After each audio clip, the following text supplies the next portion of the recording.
Thanks for being here. Subscribe to Cheating Stories Best, so you don't miss new stories. Entering the house, the husband heard sounds coming from the bedroom. On peeping in, he saw this. Today's story has a similar plot. Enjoy watching it. I stood outside our bedroom, amazed at what I heard. The door was slightly open, which is why the voices were so clear. I didn't dare look inside. To do this, I would have to stand in front of the door, which I didn't want. Instead of barging in and causing unnecessary chaos, I calmed down a bit. It was difficult, more difficult than many things in life, but I had a life, so I was able to calm down and do the only rational thing that came to my mind. I went to the garage in the backyard and took the thing I hated the most, then slowly walked back. What was the point of going fast? They didn't expect me until the evening, and now it was only midday. By the time I got back to the bedroom door, the conversations had died down. "You were talking a lot, but you take the cake, baby," a loud male voice declared. "And you're not bad either," my wife noted with admiration, a smile on her voice. "But you better get dressed and leave now," the man's voice laughed. "Are you kicking me out now that you got what you wanted? Why take risks when everything is going well? Your husband should only come in the evening, right?" he asked. "Besides, even if he comes in now, I can put your frail husband to bed at any moment." Okay, that was a challenge I didn't want to hear. What my wife would say to that, so I burst in, loudly opening the door. I stood blocking the entrance, without going inside. To be fair, they flinched in surprise. I would have laughed at the absurdity of the situation if it weren't for the guy lying next to her. I didn't recognize him, but I understood why he was so confident in his abilities. Where I was a normal 180 centimeters tall with a modest build, he was at least 183 centimeters tall and had massive muscles. He could have been a bouncer. I understood the appeal. Where I had the usual 13 centimeters, he had an anaconda. Of all the things I expected my wife to say, she said, "You're home? Why are you here so early?" I didn't answer. I stood motionless. I have to admit, she looked nervous, but not scared. She must have been planning how to get out of this situation. Anaconda did not cover himself. He sat assessing me with a slight grin. "When did you come in?" I realized she was trying to understand how much I had seen. It's funny. She was in bed with another man, both without clothes. Wasn't that enough? I didn't answer again. Then came the funniest part. "Look, it's not what you think," she faltered. Again, no response from me. "You're the silent type, aren't you?" Python took over. No answer. Just a curious, cool look. "Well, that's good, because if you're going to talk and make me angry, it won't be good for you." I couldn't help it.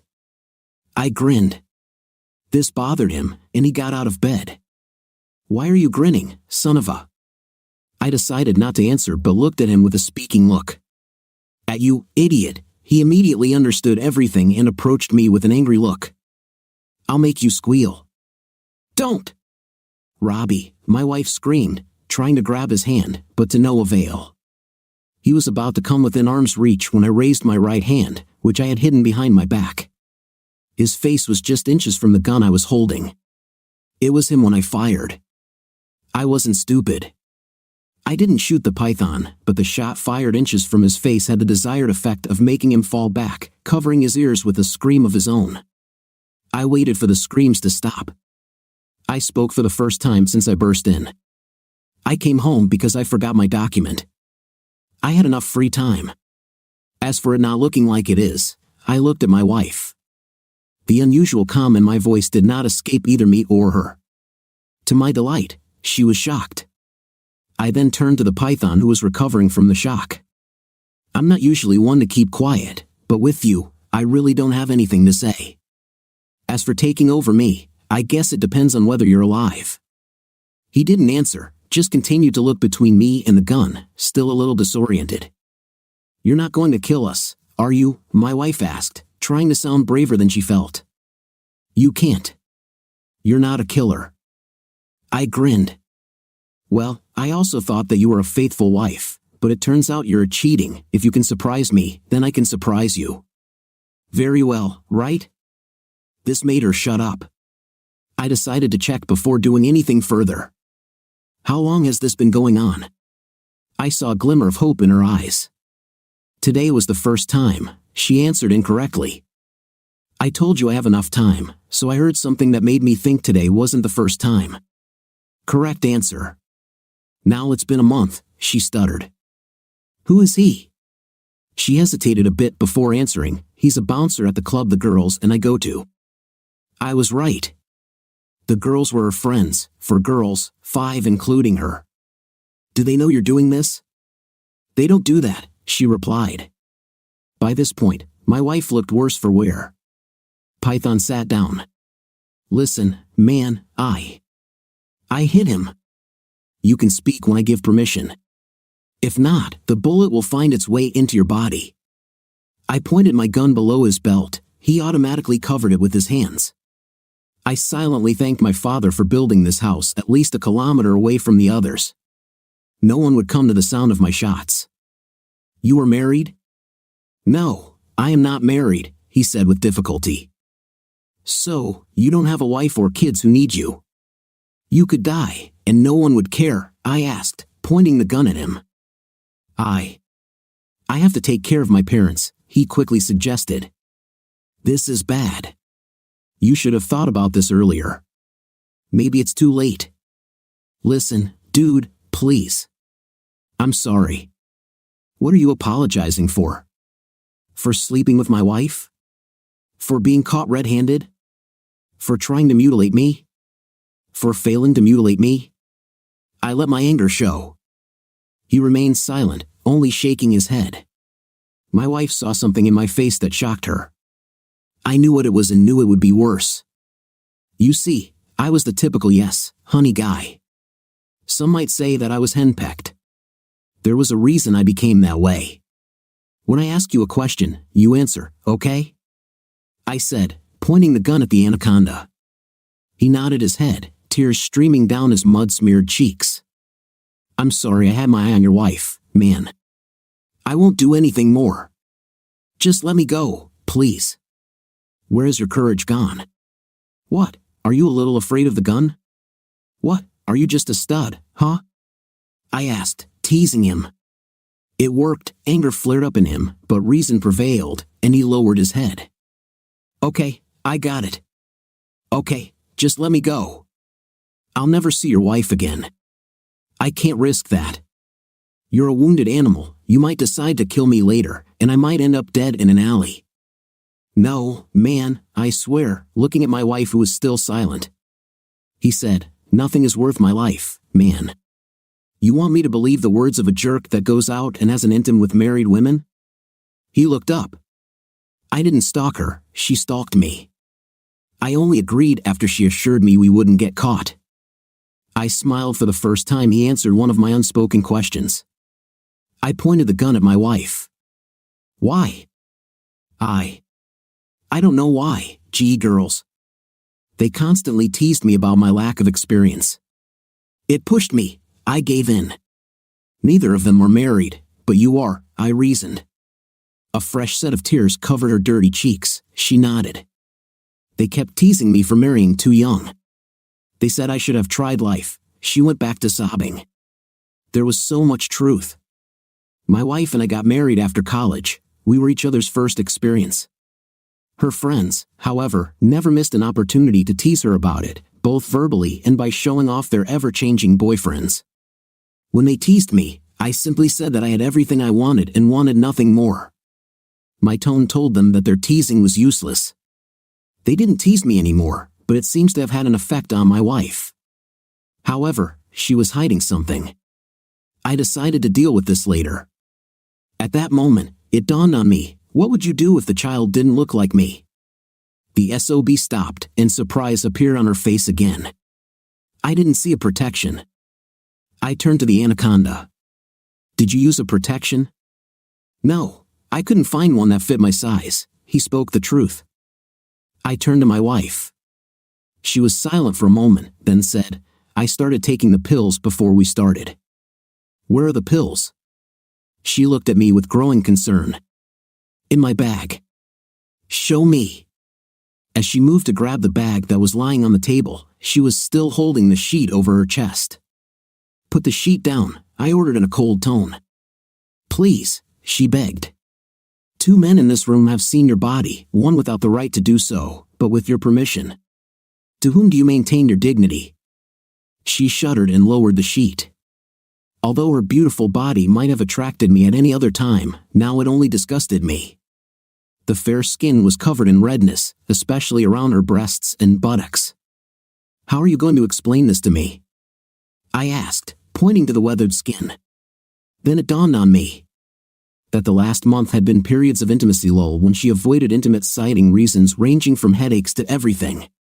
I didn't insist and trusted. I regretted it. She had the dignity to look bashful, realizing what I was thinking. She took out a strip of pills from her bag and showed it to me. There were enough empty spaces to convince me she wouldn't get pregnant. "How would you explain PPI?" I asked the next question. Her head jerked so fast I thought it might break. I pointed to the anaconda. "He's not your faithful husband. Do you expect him to be faithful when others call him?" The look on the anaconda's face confirmed her fears. "You could get AIDS from him and pass it on to me." I shouted. "What would you do? Blame me?" Anaconda intervened. "Listen, man, I never felt sick or anything." I turned to him. "What is your education?" I scoffed. "High school," he said, anger flaring. As I thought, I humiliated him. A plan was forming in my head. "I'm sure you don't even know the acronym for AIDS. It manifests itself differently in different people. You can be infected and not know it for years. For others, it may manifest in a few months." I got angry. "Of course, I can't blame you. You're a disease in yourself." My wife lowered her head and cried openly. Anaconda looked like he wanted to hit me. "So, you doomed our fate for a piece of this disease," I blurted out at my wife. "I hope you've had enough of the taste because by next year, you may find yourself bedridden." "Please stop," she begged. "You should have been the one to stop. Now that we might be infected with the disease, do you want me to stop talking about it?" I spat it out. There was silence for a while before I said, "You're right. You both aren't worth my bullets. You could die yourself." Having said that, I pulled out the pistol's magazine while watching Anaconda from the corner of my eye. As expected, he rushed at me. I dodged, however, and rolled towards his feet, catching him by surprise. He fell face down. I quickly knelt down and, the next moment, grabbed and hit him. My wife froze in place. She had never seen me even raise my voice since she knew me, and now this. The fact is that I had a difficult childhood. My mother left my father and me in the middle of the night for her lover. We never heard from her again. But the bullies at school made it a point to remind me of this at every opportunity, physically and verbally. Being from a small town, gossip spread like fire and fueled the bullying.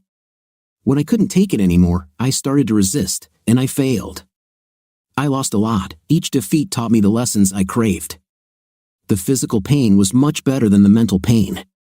Over time, pain became my stimulus, and I became better and more creative, and bullies began to visit hospitals.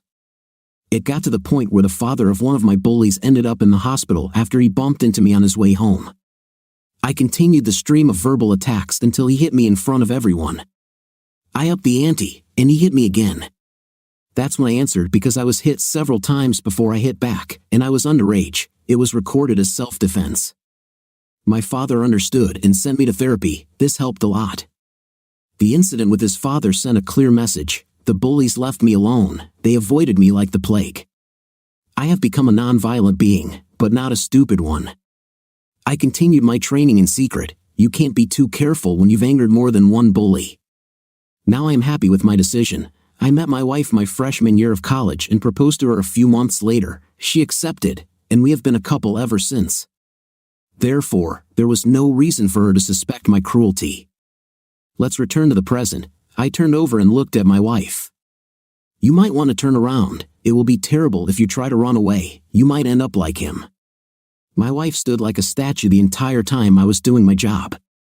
Her face was the scariest I had ever seen. Deciding to have some fun, I screamed at the top of my voice, suddenly breaking her out of her trance. but I still got angry. Now, I want you to come here and lie next to him. When her eyes widened, I said, I promise not to lay a finger on you if you do what I say. She moved like a zombie and lay down next to him. I took her phone and handed it to her.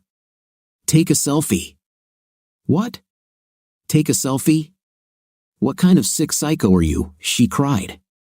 The one who keeps his promise, I said coldly. Now, for a selfie. She took it, her hands trembling.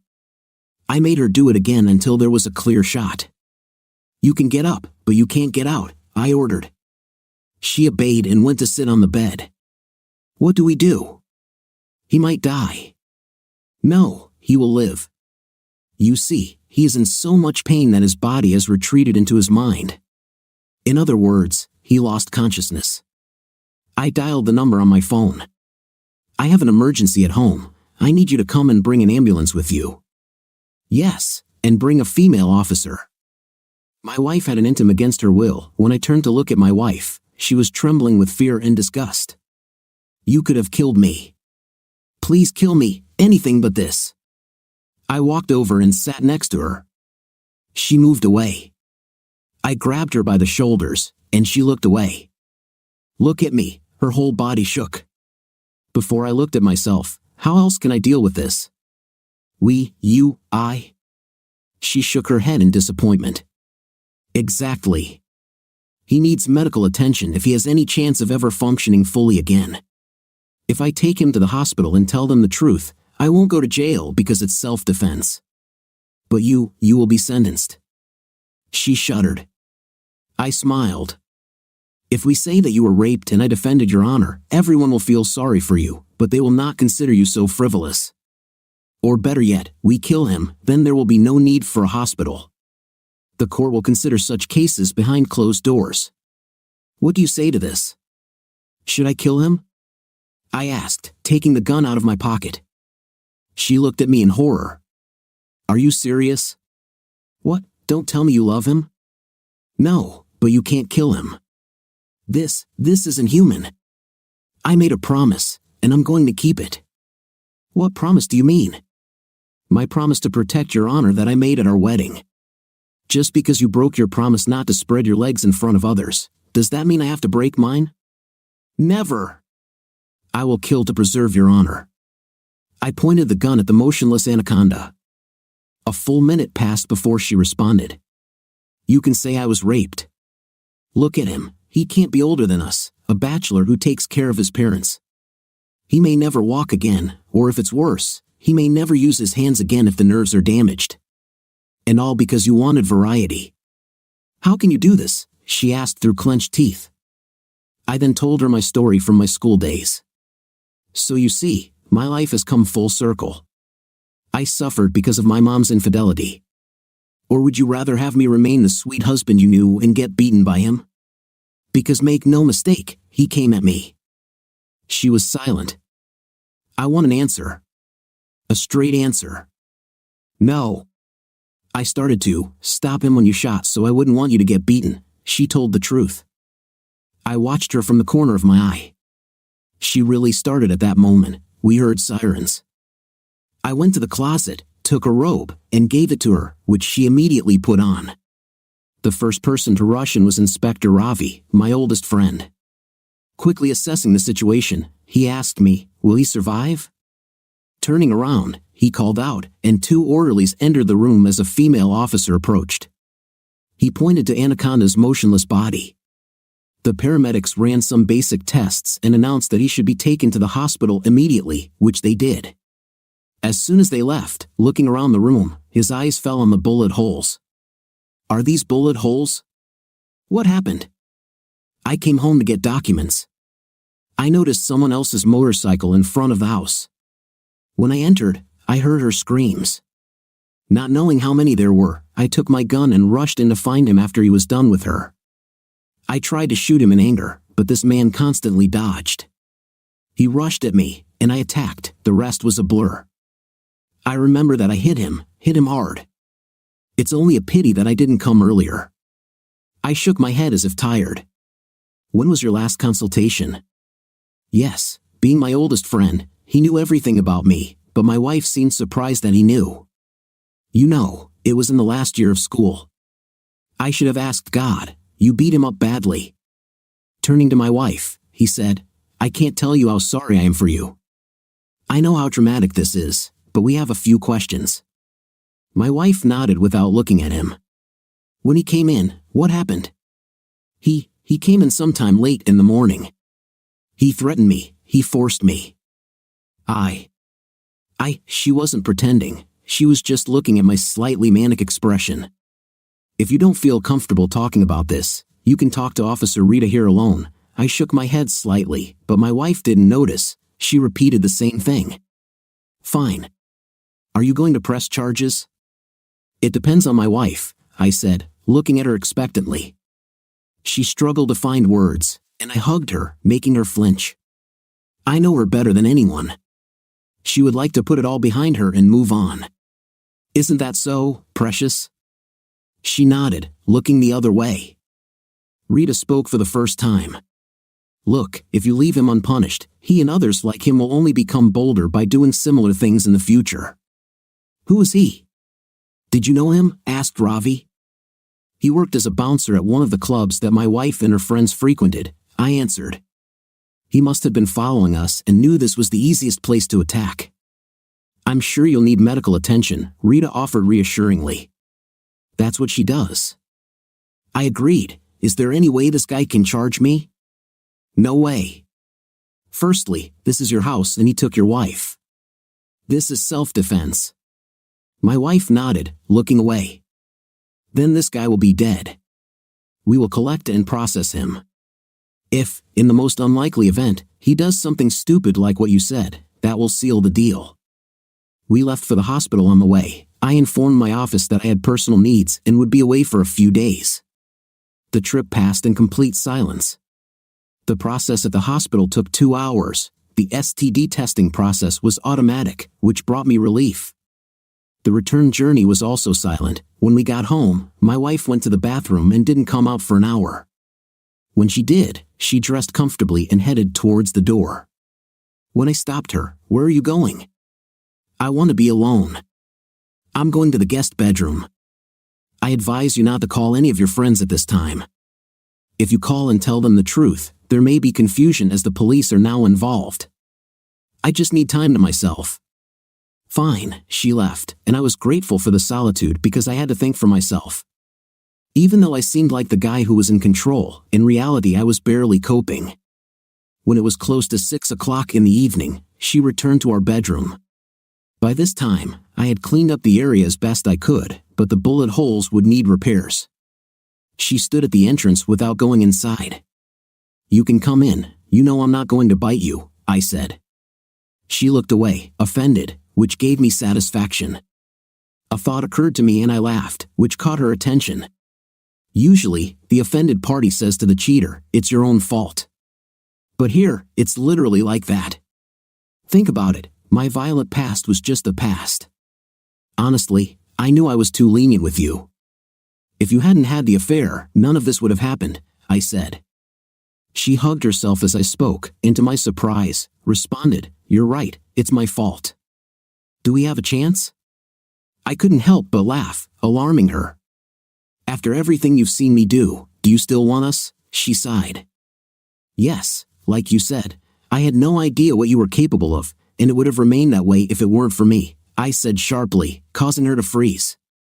"I have no interest in remaining married to a selfish, cunning, despicable, and ignorant person," I continued.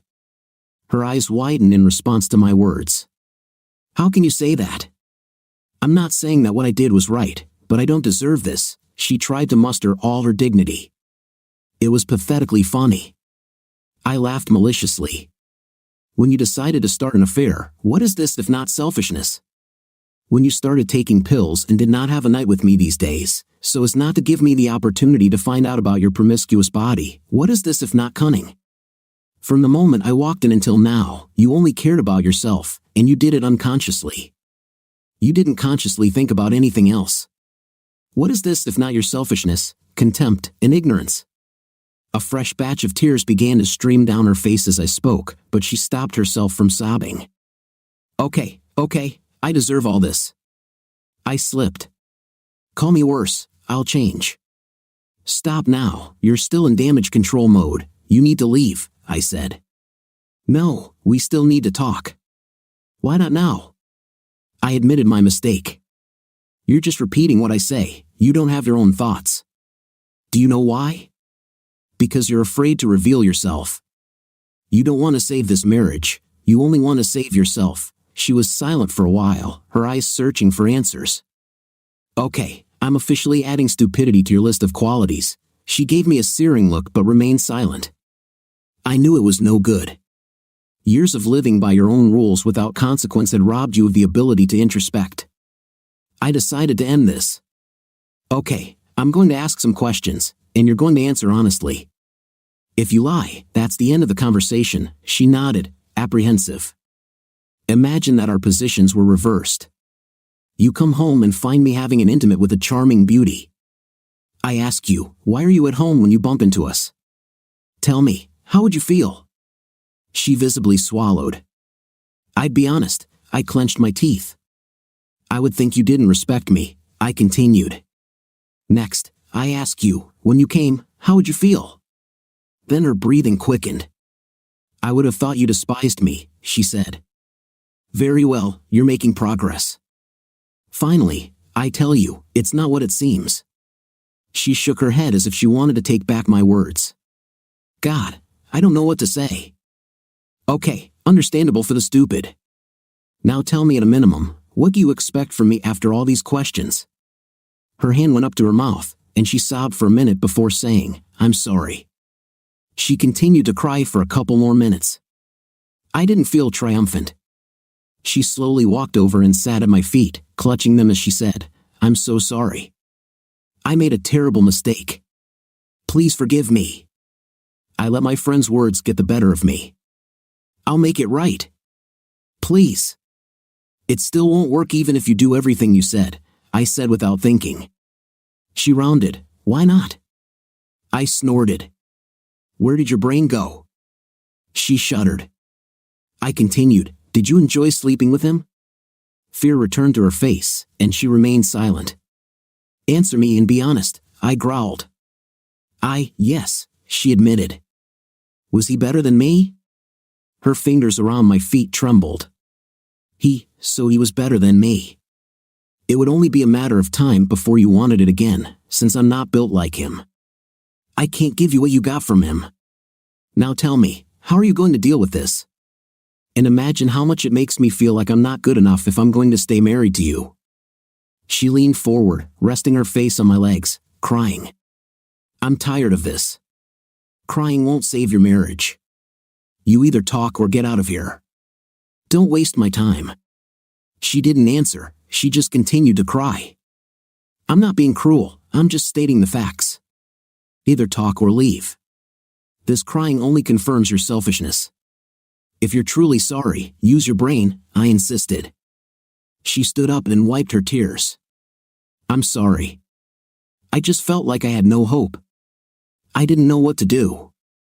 I felt like my mind was closing. Welcome to my world. I felt all this and more when I found you having an intimate this afternoon, I said, silencing her. I didn't hear we hear, and you say you want to save this marriage, which consists of two people. What should be us? Where is we? What if we go to counseling? She asked hopefully. Counseling won't make the space between my legs bigger, nor will it help me grow to 6 feet. Both of those factors were the differentiators when I started the affair. I didn't want more, I just wanted another guy. I wanted to see if there was a difference, as my friend said. I don't love him, I love you, I sighed. Do you know what love is? It's when you think about your loved ones before you think about yourself. So, where's your love for me in this novel? I asked her pointedly. She looked in all directions before meeting my gaze. I felt like I wasn't enough. For me, for you, for us, she admitted. I didn't say a word because those were the first original words coming from her since that afternoon. She continued, whenever I went out with my girlfriends, the conversation always turned to night, as they tried new things with their then boyfriends. The accumulation of this overtime made me feel extremely inexperienced. I felt that by the time they got married, they would have had so much experience that their night life would be great. It didn't help that although our intimate life was good, we didn't experiment much. Yes, I could have come to you, should have come to you, but you always treated me so carefree that I felt we could never achieve such carefree intim, learn from experience, not thinking about giving or taking but doing what comes to mind. I knew you would never do it, therefore, novel. I sat stunned. Women have a knack for mixing two unrelated things together and making it seem like they were always together, but this was on another level. I should have asked, do you really believe what you said? Her face showed that she truly believed. Let me understand correctly. Are you saying that this affair was an extreme training course to spice up our night life? I inquired. She simply nodded, perhaps with a glimmer of hope that I would understand her logic. Her logic was ridiculous, but I wanted to see how deep it was. I was unhappy with what I did earlier. How long did you plan to spend on this so-called intim course? She looked down and rubbed her hands together before answering. I'm undecided. I rubbed my forehead. If this affair was about adding variety to our night life, why has intimate become less frequent in the last month? She hesitated. I didn't expect Robbie to be so big. Every time I was with him, I was afraid that you would find out because I felt freer, so I avoided night with you after I was with him. She had become smarter, at least at the level of formulating sentences. She avoided mentioning intimate with him as if that could hide the disaster. I shook my head in exhaustion at her convoluted logic. I can't decide if you're just stupid, crazy, or both, I said. She seemed stunned but wisely remained silent. Suppose your training experience lasted 6 months, a year, or more. How did you think I would feel about you refusing to have a night with me for long periods of time? Her breathing quickened, showing desperation. But you've never pressured me about intimate before. Remember when I was on my period for a month, and you were so supportive? I exhaled in despair. You were going to use my concern for you against me. She quickly turned away and remained silent. You know that you could have permanent damage from being exposed to him for a long time, right? How are you going to explain that? I don't know, she paused, looking away. You liked it too much to think about how it would affect your life, I sighed. Your attempt at reconciliation only digs a deeper hole for yourself. I see it, she muttered, going back to my original words. I'm sure you won't be satisfied with me anymore. Why do you keep saying that? When was the last time you took a car or a bus or a train? When was the last time you bought something that wasn't a brand name? The fact is, my wife came from a real middle-class family. Without our own transport, we always had to use public transport. Each item was purchased only if it was within the budget. This was all before our marriage. After marriage, she quickly got used to the luxurious life and never looked back. Your equipment is not below average, she stated with sudden, incredible confidence. Yes, I enjoyed my time with him, but he and I had nothing in common. No love lost. He was too selfish. How are you? I interrupted her. What? How did you justify it when I caught you having a night this afternoon? I was desperate. I'm still desperate, she admitted, running a finger through her hair. What I'm trying to say here is that I'm not fixated on size. While I liked what he had, I don't need it as a permanent thing. My constant is the love that only you can give me. I couldn't help but chuckle.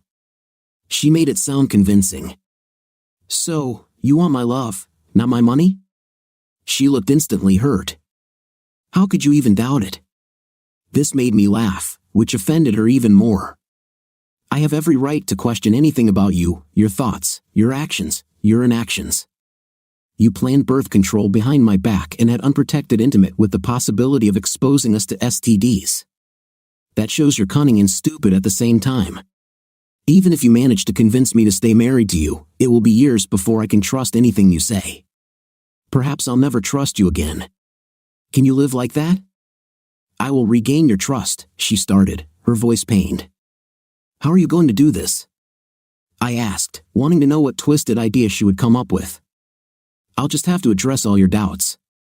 Every hour of my life will be scrutinized from now on, she said with even more determination. I shook my head in exhaustion. Marriage is not an office where everything is double-checked in the name of quality control. A marriage should be built on unconditional love and trust. If I doubt everything you do, I will be unhappy. Imagine I am sitting in an important meeting from which I can't get out, and I start doubting what you're doing at this very moment. I won't cope with this in an hour. In your case, it could take years before I stop thinking like that, by which time I'll be a nervous wreck. Is this what you want? As I thought, I confused her, but she offered a counterproposal that I did not expect. What if I asked my mom to live with us? I won't go out with my friends anymore, and if I go somewhere, it will only be with you or with her. This way, you can calmly know that someone is looking out for me, supervising and accounting for my time without having to check on me every hour. This was the side of her that had dominated our marriage since the moment we got married. Her proposal angered me. Her mother was a widow who lived with her son, his wife, and their children. Dear lady, she stayed with us many times, but never for long. I want a wife, not a criminal with a parole bracelet, I said coldly, earning an offended look that satisfied me. Listen, I haven't been happy in a long time because of your spoiled behavior. I convinced myself it was my fault until today. I don't need a cheater to control me anymore. I will no longer be a cheater. I will not take anything for granted. I will be the wife I was meant to be, the wife you deserve. I will make things right, she swore with all the sincerity she could muster. Here it is again, correction of my situation. How do you plan to do this? I asked, wanting to know what twisted idea she would come up with. I just told you. I will be the wife, she started again, but I interrupted her. These actions are about correcting your own shortcomings. You need to become a decent person. Of course, it will be better for me if you do this, but how will it give me back all the time I wasted on your selfishness? I looked at her, wondering why I was ruining her attempts. Still, she insisted. I know I can't, but I'll be the best version of myself, and you'll forget that the worst version of me ever existed. Easier said than done. How many times have I had to point out the errors in your thoughts? I don't have the patience to do that anymore. Damn it, why do I have to do that? I tossed it to her. Because you still love me.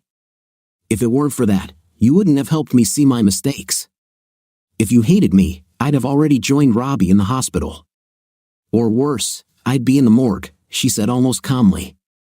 I snorted.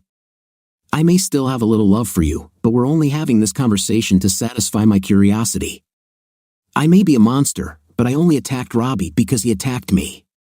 If he hadn't done that, he wouldn't have gotten a scratch, I retorted. She snorted in response. He only attacked you because you wanted it. You planned the end result.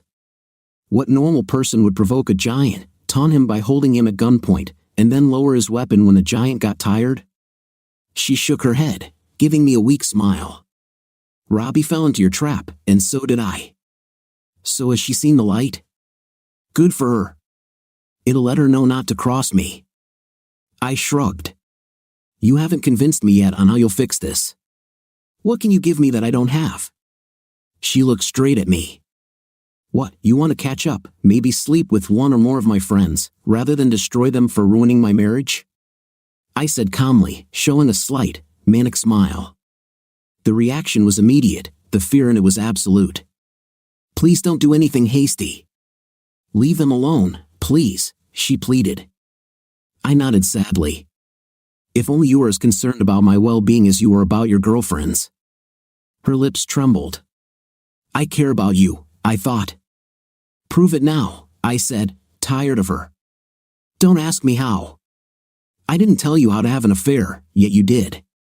If you really care about me, you should be able to come up with something without my instructions. If you can't do it, leave from here. It was only a second later that she stood up and left the room. I was sad to see her go, but I knew it was inevitable. She returned a minute later, surprising me. She was holding long scissors in her hands. She took her wallet and emptied its contents onto the bed, pulling out the credit and debit cards.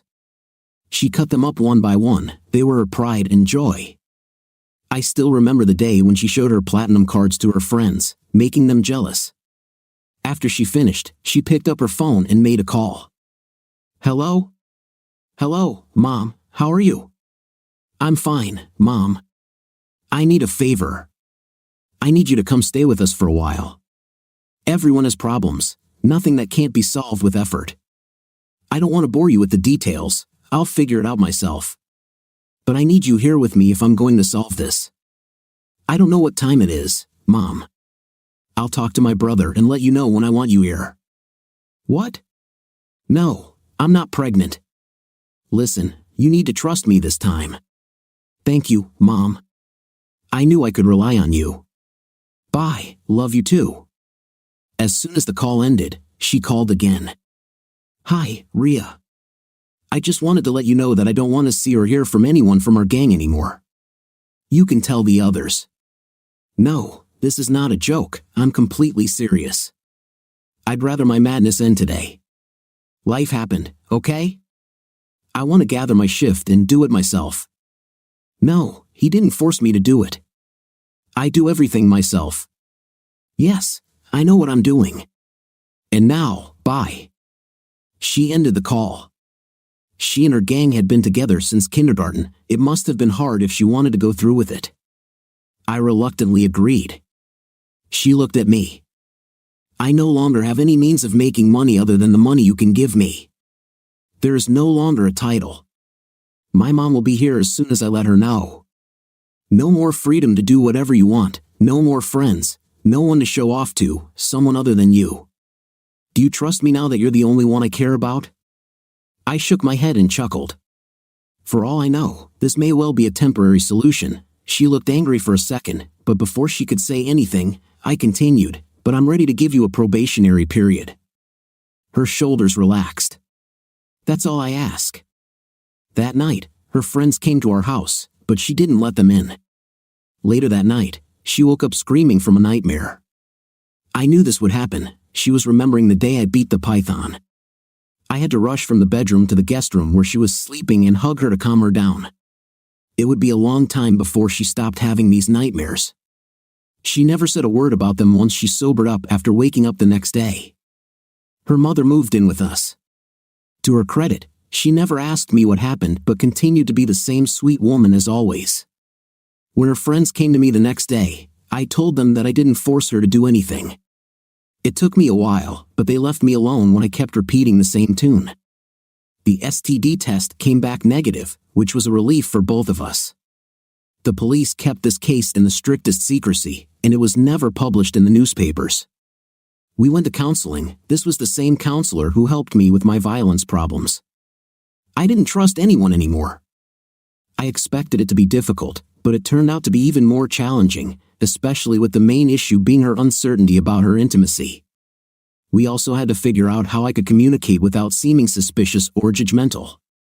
Although she tried her best to be frank, beyond my expectations, I still found it difficult to trust her. She never complained and always had a knowing smile. It helped that her mother was with us. My wife was right when she said I would calm down. I also couldn't fly off the handle as I wanted. I had to take the counselor's advice and breathe deeply when I got angry with her. When her mother did not see her grandson, my wife accompanied her to her brother's house. The visit always lasted only one day, and they always returned by nightfall. It took about 3 months before we could sleep in the same bed and 6 months before we had an intim.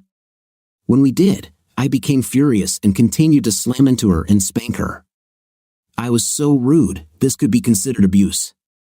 She fell asleep crying. I didn't apologize or hug her. The next morning, I saw her undressing. The bruises were much worse than I had seen on that fateful day. If her mother saw her struggling to walk or sit down, she didn't say anything, at least not to me. That night, my wife surprised me by initiating night. "Aren't you afraid of a repeat of last night?" I asked, surprised by her actions. She smiled sweetly at me. "If it helps you release your anger, I welcome it for the rest of my life," she said, returning to the task with enthusiasm. We made love like never before. I never got angry during intimate again. This night also renewed my trust in her. It was also the day I forced her to delete the cruel selfie that, until that moment, had been a painful reminder of what led us to this point. It seemed as if she had become almost a recluse overnight. Almost a year passed before I realized that she had not bought a new dress or any accessories, and her expenses had dropped to almost zero, except for necessary purchases. During consultations, the psychiatrist explained that her actions of cutting up credit cards and ending friendships had a cathartic effect on her. Essentially, she got rid of all distractions in her life. The act of bringing her mother into the room together had a mindful effect. It took us a few years, but we got through it, and I have to admit it was mostly because my wife wanted it. She seemed to stop thinking about herself after that fateful day with the python. Yeah, the python. He had to spend 4 months in the hospital before he could walk and manage his own affairs. Even after that, he struggled to find a job due to all the injuries and difficulties he faced in performing tasks. Last I heard, he was working as a dishwasher.